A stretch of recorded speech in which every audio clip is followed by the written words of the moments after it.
নমস্কাৰ বন্ধু বান্ধৱীসকল জিকে মডাৰ্ণ আছাম ইউটিউব চেনেলে আপোনালোকক স্বাগতম জনাইছোঁ। বহুতে মোক বহুতো ধৰণৰ প্ৰশ্ন কৰি আছে, কমেণ্ট কৰি জনাই আছে যে 2023 চনত ডিএলএড এন্ট্ৰেন্স হ'বনে নাই। প্ৰতিটো বছৰতে এনেকুৱা সময়ত ডিএলএড এন্ট্ৰেন্স পাৰ হৈ যায়, গতিকে এই বছৰ নহ'লে কিয়। আৰু বহুতে কৈ আছে ডিএলএড এন্ট্ৰেন্স হ'বনে নাই, ডিএলএড এন্ট্ৰেন্স কেতিয়া হ'ব। আৰু বহুতে কৈ আছে ডিএলএড বন্ধ হৈ যাব নেকি। আৰু বহুতে কৈ আছে যে ডিএলএড এন্ট্ৰেন্স এতিয়াও নহ'লে কিয়। সব বন্ধু বান্ধৱীসকল গতিকে এটা কথা চিন্তা কৰিব, বহুতে গ্ৰেজুৱেট কমপ্লিট কৰা ষ্টুডেণ্ট বেকাৰ বহি আছে, সেইসমূহ ষ্টুডেণ্টে মানে টিচাৰ চাকৰি কৰিবৰ কাৰণে আশা কৰি বহি আছে। গতিকে তেনেকুৱা মানুহৰ কাৰণে কি ধৰণৰ ডিগ্ৰী ল'ব।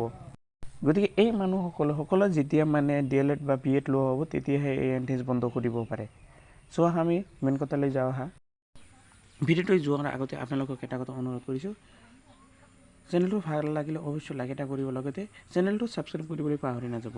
আৰু চেনেলটো ছাবস্ক্ৰাইব কৰি এনেকৈ ৰাখিব যাতে যিকোনো ধৰণৰ ইনফৰমেশ্যন দিয়াৰ লগে লগে আপোনালোকৰ মোবাইলত ন'টিফিকেশ্যন যায়। Thank you. এইটো SCERT Assam D.El.Ed 2023 important dates মানে এইটো আপডেট দিছে। Last date for submission of payment of fees মানে 4th উইক অফ জুলাই, মানে জুলাই মাহৰ 4th সপ্তাহতে হ'ব লাষ্ট পে'মেণ্ট। 2 নম্বৰটো চাওক, edit date for online application form, যিটো এপ্লিকেশ্যন আপোনালোকে কৰিব সেইটো এডিট কৰিব সময় দিছে 4th উইক অফ জুলাই 2023। তাৰপিছত আছে ability of admit card of payment of fees. তাৰমানে কৈছে এডমিট কাৰ্ডটো কেতিয়া ওলাব, 1st উইক অফ আগষ্ট 2023, মানে আগষ্ট মাহৰ প্ৰথম সপ্তাহতে এডমিটটো ওলাব পাৰে। তাৰপিছত এণ্ট্ৰেন্স এক্সামিনেশ্যন ডেট অফ মানে এণ্ট্ৰেন্স ডেট কেতিয়া হ'ব, ইয়াত দিছে 1st উইক অফ আগষ্ট 2023, মানে 2023 চনৰ আগষ্ট মাহৰ প্ৰথম সপ্তাহতে ডিএলএড এণ্ট্ৰেন্সটো হৈ যাব। তাৰপিছত আছে ডিক্লেৰেশ্যন অফ এক্সাম ৰিজাল্ট, মানে ৰিজাল্ট কেতিয়া দিব পাৰে, 4th উইক অফ আগষ্ট 2023, মানে আগষ্ট মাহৰ 4th সপ্তাহতে এই ডিএলএড এণ্ট্ৰেন্স পৰীক্ষাৰ্থীসকলৰ ৰিজাল্টটো ঘোষণা কৰিব। ডকুমেণ্ট ৰিকুৱাৰ্ড মানে কি ডকুমেণ্টছ লাগিব। 1 নম্বৰত আছে ক্লাছ 10 and 12 মাৰ্কশ্বিট, ক্লাছ মানে মেট্ৰিক আৰু হায়াৰ ছেকেণ্ডেৰী লাগিব, মাৰ্কশ্বিট লাগিব। 2 নম্বৰত আছে বাৰ্থ চাৰ্টিফিকেট এজ প্ৰুফ, মানে বাৰ্থ চাৰ্টিফিকেট হয়তো যিকোনো ধৰণৰ জন্ম প্ৰমাণপত্ৰ লাগিব। তাৰপিছত ভেলিড কেছ চাৰ্টিফিকেট। 4 নম্বৰত আছে চাব কেটেগৰী চাৰ্টিফিকেট। 5 নম্বৰত আছে আধাৰ কাৰ্ড, মানে আধাৰ কাৰ্ডটো লাগিবই, must B.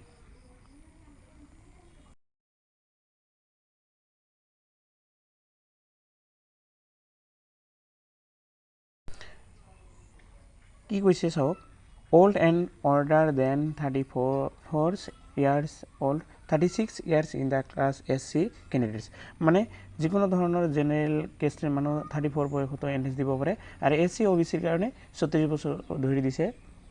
Other requirements, the student must be able to write, read and talk successfully in the local language, মানে নিজৰ মাতৃভাষাতে মানে কৰিব পাৰিব, এণ্ট্ৰেন্স দিব পাৰিব, লিখিব পাৰিব। Educational qualification, student must have completed 12th grade from recognized board with a minimum 55% agreed, মানে যিজনে ষ্টুডেণ্টে এপ্লাই কৰিব পাৰিব সি অন্ততঃ 50% থাকিব লাগিব, 50% থাকিব লাগিব। তাৰপিছত 45% in case SC ST category applicants, মানে SC আৰু ST মানুহে 45% হ'লেও এপ্লাই কৰিব পাৰিব এই ডিএলএড এণ্ট্ৰেন্সৰ কাৰণে। তাৰপিছত আছে SCERT Assam D.El.Ed 2023 exam pattern, এক্সামটো কেনেকুৱা ধৰণৰ হ'ব। 1 নম্বৰত আছে the Assam DLEd PET 2023 exam last 2 hours, মানে এইটো হ'ব 2 ঘণ্টা সময়। 2 number exam format, the exam is pen and paper test, এইটো সম্পূৰ্ণ কলম আৰু কাগজেৰে হ'ব। Question types, all the questions are MCQ, সকলো মাল্টিপল চইচ কুৱেশ্যন হ'ব। 4 number PET 2000 is divided into 2 points পেৰ্চন, মানে এইটো দুটা ভাগত ভাগ কৰিব, দুটা পেটাৰ্ণ থাকিব। এতিয়া আছে চাওক, candidate receive 1 point for each valid answer and 0.25 point is dedicated for each erroneous response, মানে এটাকৈ প্ৰশ্ন উত্তৰত 1 নম্বৰ পাব। আৰু যদি এটা কুৱেশ্যন ভুল হয় তেনেহ'লে 0.25 পইণ্ট কি হ'ব, মানে মাইনাছ হ'ব। এক্সাম পেটাৰ্ণটো আকৌ দিয়া আছে চাওক 5 নম্বৰত, এক্সাম মোড হ'ব অফলাইন, এক্সামটো সম্পূৰ্ণ অফলাইনত হ'ব, কোনো অনলাইন নহয়। Duration of the time towards type of question MCQ এইটো আগতে কৈ দিলোঁ টোটেল কুৱেশ্যন হ'ব 100টা আৰু টোটেল মাৰ্কছ হ'ব 100 marking scheme 1 plus for is correct answer এইটো আগতে কৈ দিলোঁ এটা কৈ কাৰেক্ট এনচাৰত 1 নম্বৰ আৰু 0.25 ফৰ ইজ ইনকাৰেক্ট এনচাৰ আৰু এটা ভুল এনচাৰ দিলে 0.25 নম্বৰ মাইনাছ হ'ব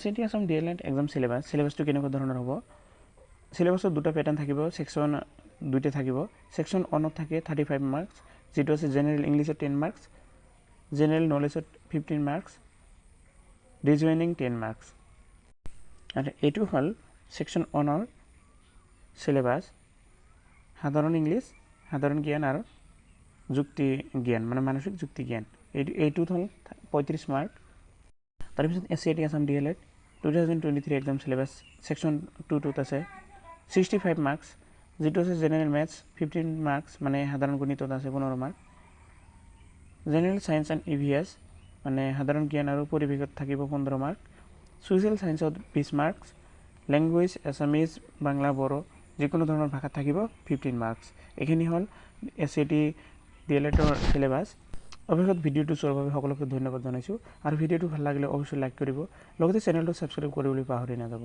ধন্যবাদ